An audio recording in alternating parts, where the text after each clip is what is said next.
NIT में बदलाव का किसी को अधिकार नहीं है और ये बदलाव हुआ है तो गलत है।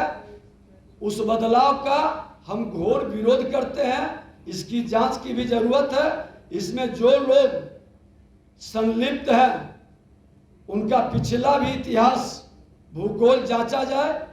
और मैं कह देना चाहता हूं कि सरकार अगर जो इन लोगों को बचाने का खेल खेलेगा या इस तरह का बचाव करेगा तो फिर हम पीआईएल कराएंगे। कोर्ट के अंदर लोग जाएगा, प्रतिभा का हनन नहीं होने देंगे। लेकिन चचा भतीजावाद कर करके पैसे की वसूली और प्रतिभा का हनन मैं कतई स्वीकार नहीं करूंगा। स्किल डेवलपमेंट के लिए, केवाईपी सेंटर के लिए पूरी तरह से कई 100 करोड़ का घोटाला किया है और उस पर उड़ीसा में घोटाला का भ्रष्टाचार के कारण सीबीआई की जांच चल रही थी। उसके बाद भी यहां काम दे दिया गया था। यह भ्रष्टाचारी सरकार हर भ्रष्टाचार को अपने भ्रष्ट पदाधिकारी के माध्यम से छुपाना चाहता है। आपको ये जानकारी दे दें कि कलकत्ता की एजेंसी है, ये एनआईटी नंबर 14/22 है। आप निकाल करके इसको देख लेंगे और वो डिटेल भी मैं व्हाट्सएप पर डाल देता हूं। पूरा डिटेल भी, पूरी जानकारी भी इसके संदर्भ में आप वहां के सेक्रेटरी से, अध्यक्ष से प्राप्त कर सकते हैं। एजेंसी का नाम क्या है? हम आपको भेज देते हैं। वो कलकत्ता की कंपनी है, बड़ी नई कंपनी है।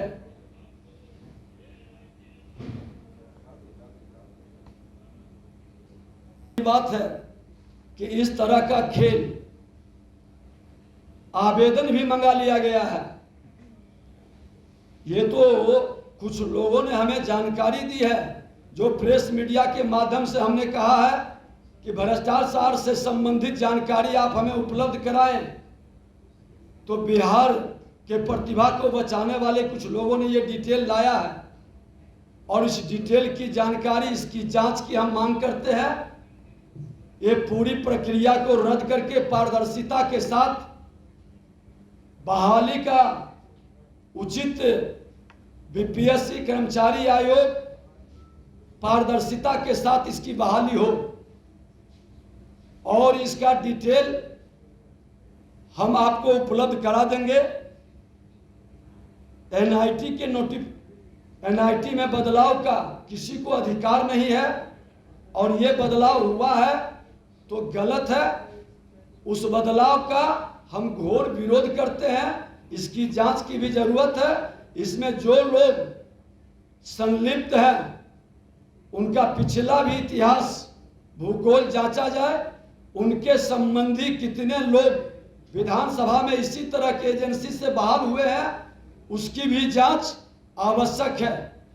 और मैं कह देना चाहता हूं कि सरकार अगर जो इन लोगों को बचाने का खेल खेलेगा या इस तरह का बचाव करेगा तो फिर हम पीआईएल कराएंगे। कोर्ट के अंदर लोग जाएगा, प्रतिभा का हनन नहीं होने देंगे। मैं चाहता हूं बहाली हो, मैं चाहता हूं कि प्रतिभा का सम्मान हो, लेकिन चचा भतीजावाद कर करके पैसे की वसूली और प्रतिभा का हनन मैं कतई स्वीकार नहीं करूंगा। तत्काल में सरकार इसको रोके, सीबीआई से जांच कराए, क्योंकि बच्चे का जब पैसे की ठगी हो जाएगा और ये रिजल्ट निकाल देंगे तो फिर उस गरीब उजड़ जाएगा। इसलिए हमने अभी पूरी प्रामाणिकता के साथ फिर आपको डिटेल में भी हम बताएंगे। एम्बुलेंस घोटाला जो पिछले दिनों की बात आई, तो जदयू सांसद सभा में उस कंपनी का नाम है IIPM, Indian institute of psychometry. Jadavpur Kolkata का कंपनी है। कोई अनुभव नहीं है इसके पास और जहां इन्होंने काम किया उस पर पहले से ही जांच चल रही है। इसी तरह के मामला हमने विधानसभा का उजागर किया था MKCL कंपनी का। MKCL कंपनी स्किल डेवलपमेंट के लिए, KYP सेंटर के लिए पूरी तरह से कई 100 करोड़ का घोटाला किया है, और उस पर उड़ीसा में घोटाला का भ्रष्टाचार के कारण CBI की जांच चल रही थी, उसके बाद भी यहां काम दे दिया गया था। उसी पर हमने विशेष कमेटी विधानसभा में गठित किया था और आज तक सभा पटल पर रिपोर्ट नहीं आने दिया। और आपको जान करके आश्चर्य होगा कि जब सरकार बदली और हम इस्तीफा दिए, उसके बाद उस कमेटी का पुनर्गठन करके लीपापोती करने का खेल शुरू हुआ है। यह भ्रष्टाचारी सरकार हर भ्रष्टाचार को अपने भ्रष्ट पदाधिकारी के माध्यम से छुपाना चाहता है, लेकिन भारतीय जनता पार्टी इनके भ्रष्टाचार को हम लोगों तक पहुंचाएंगे।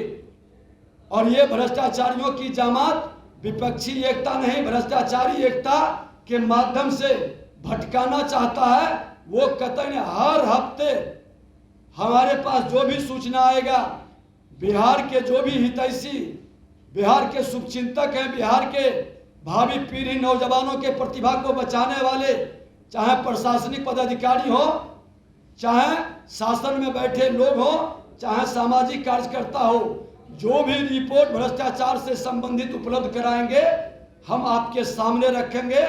इस भ्रष्टाचारी सरकार बड़े भाई छोटे भाई के भ्रष्टाचार को उजागर करके बिहार की रक्षा के लिए अंतिम दम तक लड़ाई लड़ेंगे।